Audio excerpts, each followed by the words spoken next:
Esse trabalho foi requerido pela professora doutora Rayana Moraes para a disciplina de Parasitologia Humana do curso Nutrição da FAINT-Visa. O tema do nosso trabalho é Sarcocistes hominis. Nosso grupo é composto por Alessandra Cordeiro, Arthur Vinícius, Bruno Albuquerque, Emily Nayara, Luiz Alberto, Renesso Bezerra, Rosângela Maria e Valéria Bezerra. Vamos falar um pouco sobre o gênero Sarcocistes. Os indivíduos pertencentes a esse gênero são parasitas obrigatórios intracelulares. Eles precisam de um ciclo predador-presa para completarem seu ciclo de vida. Há dois estádios, o assexuado e o sexuado, onde o assexuado ocorre nos hospedeiros intermediários, que seriam a presa, e o sexuado no hospedeiro definitivo, que seria o predador. Nesse gênero, há cerca de 150 espécies conhecidas, sendo duas delas infectantes do homem, a Sarcocistes hominis e a Sarcocistes sui hominis. Como o tema do nosso trabalho é Sarcocistes hominis, vamos conhecer um pouco essa espécie. Ela tem como hospedeiro intermediário os bovinos, e os hospedeiros definitivos são o homem e algumas espécies de primatas, mas isso acontece de forma mais rara. Ela causa uma doença chamada sarcocistose intestinal no homem, e o período de pré-patente dessa doença é de 14 a 18 dias pós-infecção. Na classificação taxonômica, essa espécie ela pertence ao reino protista, ao filo Apicomplexa, classe Sporozoa, subclasse Coccidia, ordem Eucococcidiorida, pertence à subordem Hemimerionina, a família Sarcocistidae, subfamília Sarcocistine, gênero Sarcocistes e espécie Sarcocistes hominis. Quanto à sua morfologia, depende da fase evolutiva que esse parasita se encontra. Então, há 4 fases evolutivas, sendo a primeira dela merontes ou esquizontes. Elas são formadas a partir dos esporozóitos que penetram nas células endoteliais dos vasos sanguíneos do hospedeiro intermediário, que no caso desse parasita é o bovino. O sarcocisto, também conhecido como cisto, está presente na musculatura esquelética ou cardíaca e, ocasionalmente, em outros tecidos do hospedeiro intermediário, que pode ser a língua, o esôfago, diafragma. Há também os bradisóitos. Esses bradisóitos ele está presente dentro dos sarcocistos, possuem a forma alongada, semelhante a uma banana. E essa é a forma infectante para o hospedeiro definitivo, que nessa espécie é o homem.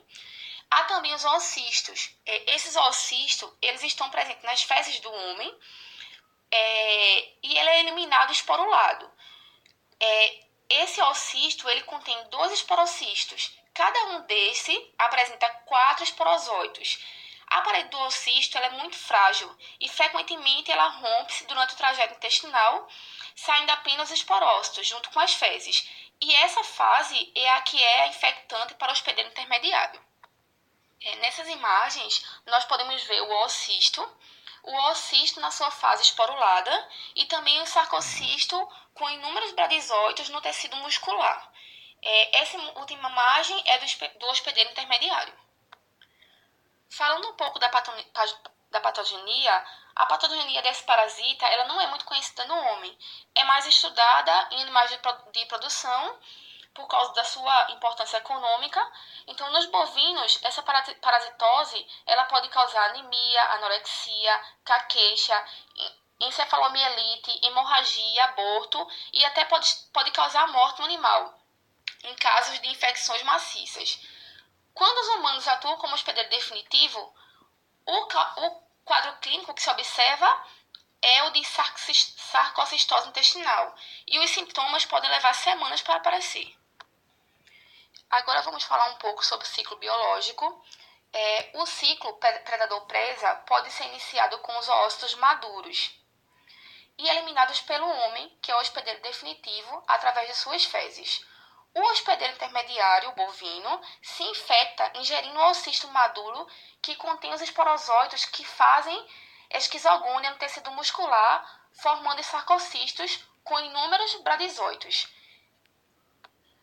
O tempo da esporulação depende das condições ambientais do solo onde está o oocisto. A esporulação só estará completa quando cada esporoblasto formar esporozóitos, que é o que caracteriza o oocisto infectante. No caso dos sarcocistes, o processo da esporulação deve produzir no interior do oocisto 2 esporocistos, sendo que cada um deve conter 4 esporozóitos. O ciclo se completa quando o hospedeiro definitivo ingere os tecidos infectados do hospedeiro intermediário e isso possibilita os cistos teciduais infectarem o seu intestino, levando à formação final dos oócitos.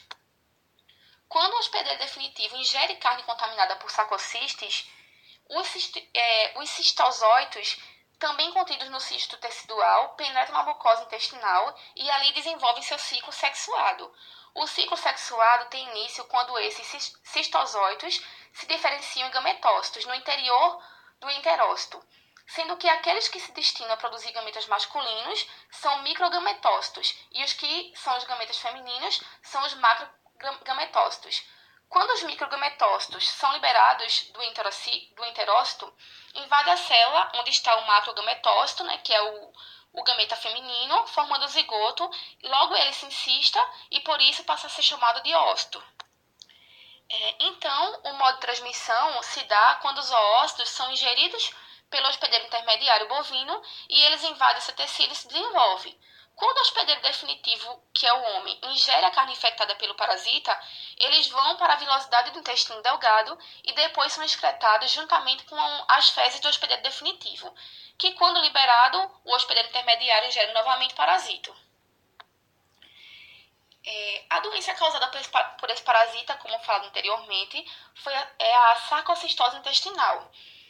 Os sintomas aparecem de 6 a 24 horas após a ingestão da carne e pode ser diarreia, náusea, vômitos, mal-estar, dor abdominal, distúrbio circulatório, calafrios e sudorese.